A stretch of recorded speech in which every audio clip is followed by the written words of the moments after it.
Gas আসসালামু আলাইকুম। দেখেন রুমের গ্যাস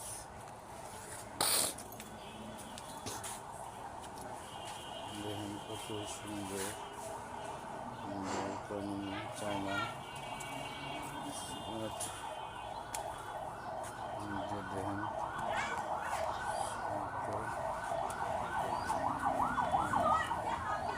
এই যে দেখেন কত চুট্টুক আছে আম আসতেছে গ্রামের মধ্যে যে জায়গা থেকে দেখেন সবাই লাইক কমেন্ট করবেন কিছু লাগে বলবেন নববর্ধমান নার্সারিতে আছে আপনারা সবাই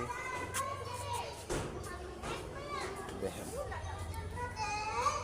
এই যে দেখেন বাহিরে মিয়াজাকি আছে 4 কেজি আছে দেখেন। এই যে গোলাপ এই যে দেখেন চায়না ফুল